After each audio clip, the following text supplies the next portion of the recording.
আল্লাহ নবী বলছেন, মা মিন মুসলিমিন ইউলাব্বা ইল্লা লাব্বা মান আন ইয়ামিনিহি আন শিমালিহি মিন হাজারিন আও শাজারিন আও মাদারিন হাত্তা তানকাতিআল আরদু মিন হাহুনা ওয়া হাহুনা। নবীজি বলেছেন,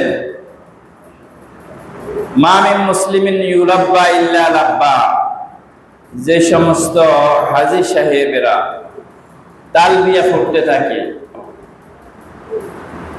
তালবিয়া পড়ার সাথে সাথে এই পৃথিবীতে যত পাথর আছে, যত গাছ গাছালি আছে, ইভেন কি মাটি পর্যন্ত হাজী সাহেবের তালবিয়ার সাথে তারা উচ্চারণ করতে থাকে। তারা হাজী সাহেবের তালবিয়ার সাথে তারা নিজেরাও তালবিয়া পাঠ করতে থাকে। সুবহানাল্লাহ। হাত্তা তানকাতিআল আরদু মিন হাহুনা ওয়া হাহুনা, ইভেন কি পৃথিবীর আনাচে কানাচে এক প্রান্ত থেকে আরেক প্রান্তের সর্বত্র তালবিয়া পাঠ করতে থাকে। মাটি পর্যন্ত হাজীদের তালবিয়ার ধ্বনিতে তারা নিজেরাও শামিল হয়ে যায়, নিজেরা উচ্চারণ করতে থাকে। সুবহানাল্লাহ। হাজীগণ মহান আল্লাহ রাব্বুল আলামিনের মেহমানে পরিণত হয়ে যান। তাদের সম্মান কতটুকু, তাদের মর্যাদা কতটুকু।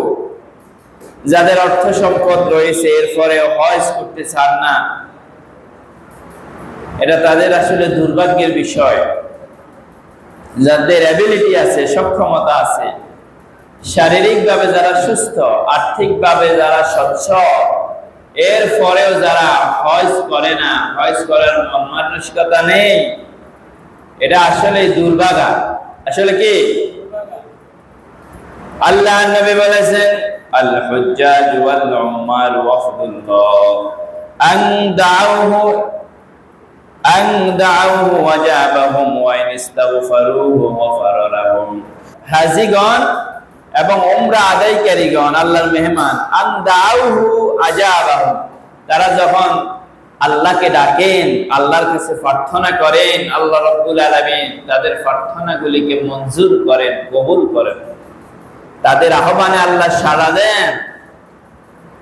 ওয়া ইনস্তাগফারুহু গফারা লাহুম, তারা যদি আল্লাহর কাছে ক্ষমা প্রার্থনা করে, হাজী সাহেব এবং উমরা আদায়কারীগণ যদি আল্লাহর কাছে ক্ষমা প্রার্থনা করেন, আল্লাহ রাব্বুল আলামিন তাদেরকে ক্ষমা করে দেন, তাদের গুনাহগুলিকে নিচ্ছিন্ন করে দেন। সুবহানাল্লাহ। এটা হচ্ছে হাজী সাহেবের সম্মান। এরপরে হাজী সাহেবের সম্মান নিয়ে কোরআন আল কারীমের মধ্যে আল্লাহ রাব্বুল আলামিন সূরা আল বাকারার 125 নম্বর আয়াতের মধ্যে বলেছেন, ওয়াহিদনা ইলা ইব্রাহিম ওয়া ইসমাঈল আন তাহহিরা বাইতিয়া লিত-তাইফিনা ওয়াল আকিফিনা ওয়ার রুকআইস সুজুদ। আল্লাহ রাব্বুল আলামিন হাজী সাহেবদেরকে কতটুকু সম্মান দিলেন। হাজী সাহেবদের সম্মানে দুইজন নবীর মাধ্যমে আল্লাহ রাব্বুল আলামিন তার ঘরটাকে পরিষ্কার করেছেন, পবিত্র করেছেন। আমার হাজী সাহেবরা, আমার এই ঘরে তাওয়াফকারীরা, রুকু সিজদাকারীরা পৃথিবীর দূর দূরান্ত থেকে আসবে। অতএব ইব্রাহিম এবং ইসমাঈল আলাইহিস সালামের মাধ্যমে আল্লাহ রাব্বুল আলামিন সর্বপ্রথম পরিষ্কার পরিচ্ছন্নতার কাজ করিয়েছেন, পবিত্রকরণের কাজ করিয়েছেন। সুবহানাল্লাহ। এর চাইতে সম্মানের আর কি? পৃথিবীতে শ্রেষ্ঠ মানুষ হচ্ছে নবীরা। নবীদের চাইতে শ্রেষ্ঠ মানুষ, নিষ্পাপ মানুষ পৃথিবীতে আর কেউ হতে পারে? কারণ নবীরা এটা আল্লাহর ওহীর মাধ্যমে পরিচালিত, এরা আল্লাহর বিশেষ ব্যক্তিবর্গ। আর নবীদের মধ্যে কতিপয় নবীকে আল্লাহ রাব্বুল আলামিন শ্রেষ্ঠত্ব দান করেছেন, সম্মানিত করেছেন কতিপয় নবীর উপরে। তার মধ্যে জাতির পিতা হযরত ইব্রাহিম আলাইহিস সালাম। মুসলিম জাতির পিতা কে? হযরত ইব্রাহিম আলাইহিস সালাম।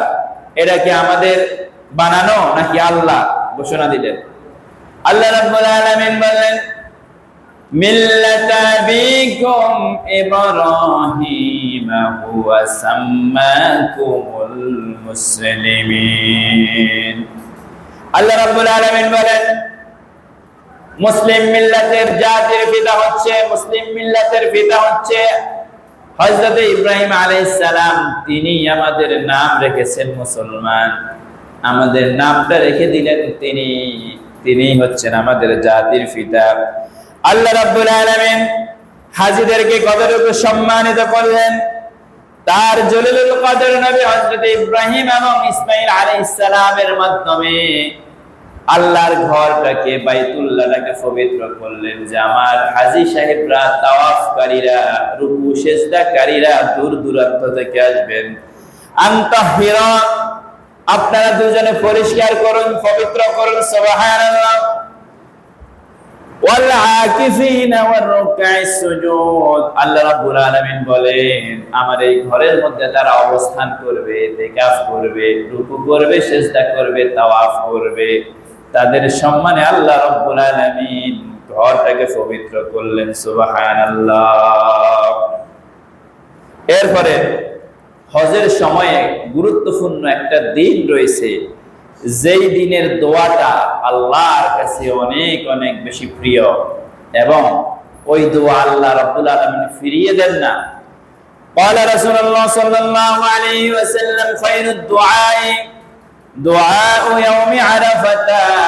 এই পৃথিবীতে আল্লাহর নবী বললেন সর্বোত্তম দোয়া হচ্ছে যে দোয়াগুলি মাকবুল হয়ে যায়, তার মধ্যে সর্বোত্তম দোয়া হচ্ছে আরাফার দিনের দোয়া। সুবহানাল্লাহ। এরপরে নবীজি অন্য হাদিসের মধ্যে বলেছেন সর্বোত্তম রোজা হচ্ছে আরাফার দিনের রোজা। সুবহানাল্লাহ। আফদালুস সিয়ামি সিয়ামু ইয়াউমি আরাফাতা, সর্বোত্তম সিয়াম হচ্ছে আরাফার দিনের সিয়াম। সুবহানাল্লাহ। রমজানের রোজার পরে, রমজানের রোজাগুলি তো ফরজ, এগুলি থাকতেই হবে। নফল রোজার মধ্যে সর্বোত্তম সওয়াবের দিক থেকে সবচেয়ে গুরুত্বের যেটা, সেটা হচ্ছে আরাফার দিনের রোজা। সুবহানাল্লাহ। এবং সর্বোত্তম দোয়া হচ্ছে যেই দোয়াগুলি আল্লাহ রাব্বুল আলামিন কবুল করেন, সেটা হচ্ছে আরাফার দিনে কোনো হাজী সাহেব যদি ইখলাসের সাথে হালাল টাকা দিয়ে হজ করে যদি আরাফার ময়দানে অবস্থান করে আল্লাহর কাছে দোয়া করে, ওই দোয়া আল্লাহ পাক ফিরিয়ে দেন না। সুবহানাল্লাহ। আল্লাহ রাব্বুল আলামিনের রাসূল বললেন অন্য আরেকটি হাদিসের মধ্যে, বুখারী শরীফের 1265 নম্বর হাদিস, عن ابن عباس رضي الله عنه قال بينما رجل واقف مع رسول الله صلى الله عليه وسلم بعرفة إذ وقع من راحلته فأقصعته فقال رسول الله اغسلوه بماء وسدر وكفنوه في ثوبين ولا تحنطوه ولا تخمروا رأسه فإن الله يبعثه يوم القيامة ملبيا। অনেক হাজী সাহেবগণ হজ করতে গিয়ে ইন্তেকাল করেন, মৃত্যুবরণ করেন, আছে কিনা? হজ করতে গিয়ে অনেক হাজী সাহেব ইন্তেকাল করেন। আল্লাহর নবী তাদের ব্যাপারে বলেছেন কোন হাজী সাহেব যখন হজ করতে গিয়ে ইন্তেকাল করেন, আল্লাহর নবীর যুগে একজন সাহাবী নবীজির সাথে ছিলেন, তিনি তার সাওয়ারি থেকে নিচে পতিত হলেন, ঘাটটা মটকে গেল, ঘাট বাঁকা হয়ে সাথে সাথে ইন্তেকাল করলেন। ওই সাহাবীর ব্যাপারে নবীজি বললেন ইগসিলুহু, ও আমার সাহাবীরা, আমার এই সাহাবীটাকে তোমরা গোসল দাও, বিমাইন ওয়াসিদ্রিন, বরই পাতার পানি দিয়ে তোমরা তাকে গোসলের ব্যবস্থা করো। ওয়াকাফিনুহু ফি থাওবাইনি, দুইটা কাপড় দিয়ে তার কাফনের ব্যবস্থা করো। ওয়ালা তুহান্নিতুহু, তবে সুগন্ধি ব্যবহার করো না। ওয়ালা তুখাম্মিরু রাসাহু, তার মাথাটা তোমরা ঢেকো না, মাথাটাকে খোলা রেখে সুগন্ধি ব্যবহার না করে তার দাফন কাফনের ব্যবস্থা করে দাও। ফাইন্নাল্লাহা ইয়াবাসুহু ইয়াওমাল কিয়ামাতি মুলাফিয়ান, কারণ কোন হাজী সাহেব যখন হজ করতে গিয়ে ইন্তেকাল করেন, ওই হাজী সাহেব কিয়ামতের ময়দানে তালবিয়া ফুটতে ফুটতে, লাব্বাইক লাব্বাইক ফুটতে ফুটতে আল্লাহর দরবারে উপস্থিত হয়ে যাবে। সুবহানাল্লাহ। কোন হাজী সাহেব যখন হজ করতে গিয়ে ইন্তেকাল করেন, নবীজি বললেন তার মাথাটা না ঢেকে সুগন্ধি ব্যবহার না করে তাদের দাফন কাফনের ব্যবস্থা করে দাও। কারণ যে হজ করার সময় যেভাবে তার মাথা খোলা থাকে, ওইভাবে হাজী সাহেবকে দাফন কাফনের ব্যবস্থা করো। কারণ কিয়ামতের দিন হাজী সাহেব হজ করতে যেভাবে তালবিয়া ফুটতে ফুটতে চতুর্দিকে, কাবার চতুর্দিকে প্রদক্ষিণ করে এবং তালবিয়া পাঠরত অবস্থায় থাকে, কিয়ামতের ময়দানে সে এই অবস্থায় আল্লাহর দরবারে হাজিরা দিবে, উপস্থিত হবে। সুবহানাল্লাহ। এই পৃথিবীতে কিছু আমল সবচেয়ে কঠিন পরিস্থিতিতেও বন্ধ হবে না। এই পৃথিবীতে একটা সময় ইয়াজুজ মাজুজ বের হবে, যারা পৃথিবীতে ফাসাদ সৃষ্টি করবে, চতুর্দিকে ধ্বংসাত্মক কার্যক্রম শুরু করবে। ওই নাজুক পরিস্থিতিতেও, কঠিন সময়েও আল্লাহ রাব্বুল আলামিন তার ঘরে হজ এবং উমরা করার এই কাজটাকে অব্যাহত রাখবেন, বন্ধ করবেন না। সুবহানাল্লাহ। হাদিসের মধ্যে এসেছে, বুখারীর বর্ণনায় 1593 নম্বর হাদিস, নবীজি বললেন, লা ইউহাজ্জান্নাল বাইতু ওয়া লা ইউতামারান্না বাদা খুরুজি ইয়াজুজ ওয়া মাজুজ। অবশ্যই অবশ্যই ইয়াজুজ মাজুজ বের হওয়ার পরেও আল্লাহর ঘরের হজ এবং উমরা অব্যাহত থাকবে, পৃথিবীতে কেউ বন্ধ করতে পারবে না। সুবহানাল্লাহ।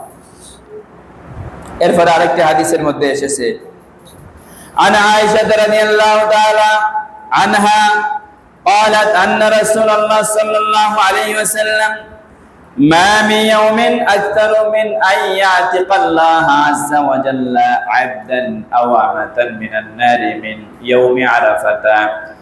আল্লাহ নবী বলেন, মা আয়েশা রাদিয়াল্লাহু তাআলা আনহা থেকে বর্ণিত হাদিসটি, আল্লাহ নবী বললেন, এই পৃথিবীতে আরাফার দিনে আল্লাহ রাব্বুল আলামিন অসংখ্য বনি আদমকে, তার বান্দা বান্দীদেরকে ক্ষমা করে দেন, জাহান্নাম থেকে মুক্তি করে দেন। ইন্নাহু লা ইয়াদনু সুম্মা ইউবাহি বিহিমুল মালায়েকা। শুধু তাই নয়, হাজী সাহেবদেরকে নিয়ে, উমরা পালনকারীদেরকে নিয়ে যারা আল্লাহর ঘরে চলে যায়, হজ করার জন্য উপস্থিত হয়ে যায়, তাদেরকে নিয়ে আল্লাহ রাব্বুল আলামিন তার ফেরেশতাদেরকে নিয়ে আল্লাহর কাছে, আল্লাহ তার ফেরেশতাদেরকে জমায়েত করে হাজী সাহেবদেরকে নিয়ে আলোচনা করেন, প্রশংসা করতে থাকেন। সুবহানাল্লাহ। যে সমস্ত হাজী সাহেবরা হজ করার জন্য চলে যান, আল্লাহ রাব্বুল আলামিন তাদের ব্যাপারে ফেরেশতাদেরকে নিয়ে প্রশংসা করেন যে আমার অমুক অমুক বান্দা হজ করার জন্য চলে এসেছে, আমাকে ভালোবেসে আমার ঘর দেখার জন্য, আমার নিদর্শনগুলি প্রত্যক্ষ করার জন্য, অন্তরটাকে প্রশান্ত করার জন্য আমার ঘরে তারা চলে এসেছে। এই কারণে নবীজি বলেছেন, হজ এবং উমরা পালনকারীরা উমরা এবং হজ করার কারণে কখনো তারা দরিদ্র হয়ে যাবে না, গরিব হয়ে যাবে না। পৃথিবীতে এমন ইতিহাস নাই শুধুমাত্র হজ এবং উমরা করার কারণে একেবারে অর্থ সম্পদ শেষ হয়ে গিয়েছে, গরিব হয়ে গিয়েছে। বরং নবীজি বলেছেন, গত সপ্তাহে বলেছিলাম, হজ এবং উমরা দারিদ্রতা এবং গুনাহগুলিকে বিচ্ছিন্ন করে দেয়। যেমনই ভাবে একজন কামার হাফরের মাধ্যমে লোহাকে যেভাবে এই লোহার মরিচাগুলি দূর করেন, একজন স্বর্ণকার যেভাবে করে আগুনের মধ্যে স্বর্ণকে দিয়ে স্বর্ণ থেকে গাইডগুলি দূর করেন এবং স্বর্ণকে একবারে খাঁটি স্বর্ণে পরিণত করেন, অনুরূপ ভাবে হজ এবং উমরা আদায়কারীগণ তাদের গুনাহগুলিকে এভাবে নিচ্ছিন্ন করেন, দারিদ্রতাকে এভাবে দূর করেন। সুবহানাল্লাহ। এরপরে আরেকটা হাদিসের মধ্যে এসেছে, আল্লাহ নবী বললেন, আন আবি হুরায়রা রাদিয়াল্লাহু তাআলা আনহু قال رسول الله صلى الله عليه وسلم من خرج حاجا أو معتمرا أو غازيا ثم مات في طريقه كتب الله له أجر الغازي والحاج والمعتمر إلى يوم القيامة। কেউ হজ করার উদ্দেশ্যে, উমরা করার উদ্দেশ্যে ঘর থেকে বের হয়ে গেল, সেখানে পৌঁছার পূর্বেই লোকটা পথের মধ্যে ইন্তেকাল করলো, তাহলে এই লোকটা হজ এবং উমরার যে ফজিলত সেটা থেকে কি মাহরুম হবে? হাদিস কি বলে? হাদিসের মধ্যে নবীজি বললেন, যে ব্যক্তি হজ এবং উমরার উদ্দেশ্যে ঘর থেকে বের হয়ে গেল, কিন্তু লোকটা পথের মধ্যে ইন্তেকাল করলো কোনো দুর্ঘটনায় পতিত হয়ে, রোড অ্যাক্সিডেন্ট অথবা অন্যান্য কোনো দুর্ঘটনায়, নবীজি বললেন এই লোকটা কিয়ামত পর্যন্ত এই ব্যক্তির আমল নামায় হজ এবং উমরা আদায়ের সওয়াব লিপিবদ্ধ হতে থাকবে। সুবহানাল্লাহ। হজ করার উদ্দেশ্যে যে ঘর থেকে বের হয়েছে, এটা তো হায়াত মত, এটা কার হাতে?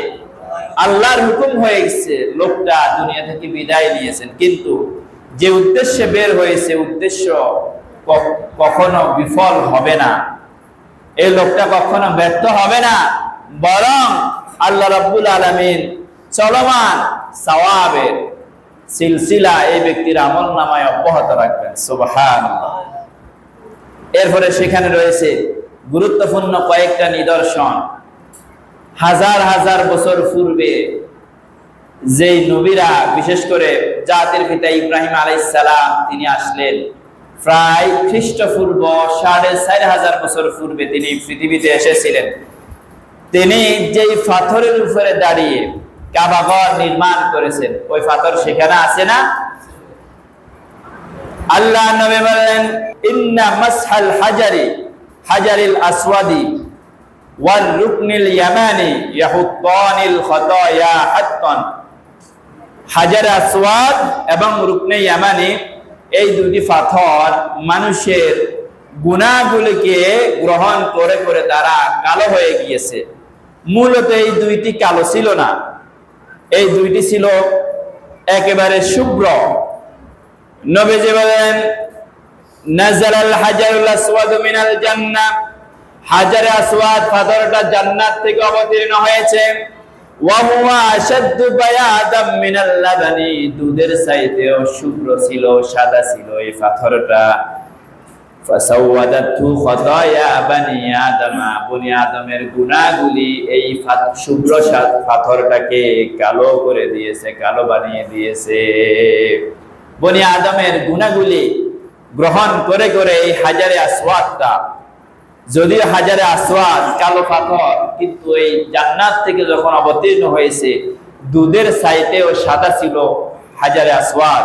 নবীজি বললেন, বনি আদমের গুনাহ গ্রহণ করে করে তারা কালো হয়ে গিয়েছে। সেখানে ব্যবস্থা রয়েছে মায়ে জমজম, এই পৃথিবীতে সবচেয়ে উত্তম পানি। সুবহানাল্লাহ। নবীজি বলেছেন, ফিহি তাআমু মিনাত তা'মি ওয়া শিফাউ মিনাস সাকামি। জমজমের পানিটা হচ্ছে এমন, এই পৃথিবীতে কেউ যদি খাওয়ার জন্য কিছু না পায়, জমজমের পানি খেয়ে লোকটা দীর্ঘদিন বেঁচে থাকতে পারবে। সুবহানাল্লাহ। কারণ জমজমের পানির এমন একটা পানি, যে পানির মধ্যে আল্লাহ রাব্বুল আলামিন খাদ্যেরও ব্যবস্থা করে দিয়েছেন। এর ঘনত্ব বিজ্ঞানীরা প্রমাণ করেছে, জমজমের পানির ঘনত্ব অন্যান্য পানির চাইতে অনেক অনেক বেশি। সুবহানাল্লাহ। এবং ওয়াশিফাউ মিনাস সাকামি, কেউ যদি আল্লাহর কাছে এই পানি পান করার সময় দোয়া করে, রব্বুল আলামিন আপনার তৈরি করা রহমতের এই জমজমের পানির মাধ্যমে আমাকে শেফা দান করুন, নবীজি বললেন এই পানির মাধ্যমে আল্লাহ রাব্বুল আলামিন তাকে আরোগ্য দান করবেন। সুবহানাল্লাহ। আল্লাহ রাব্বুল আলামিন আল্লাহ পাকের নিদর্শনে ভরপুর, নবীদের স্মৃতি বিজড়িত মা হাজেরা রাদিয়াল্লাহু তাআলা আনহা হযরত ইব্রাহিম ইসমাইল আলাইহিমাস সালাম এদের স্মৃতি বিজড়িত কাবা ঘরে যাওয়ার এবং এই নিদর্শনাগুলি আমাদেরকে নিজ চোখে দেখার, আল্লাহর ঘর তাওয়াফ করার, নবীজির মাকবারা, নবীজির রওজা আমাদের প্রত্যেককে জিয়ারত করার তৌফিক দান করুন বলি আমিন।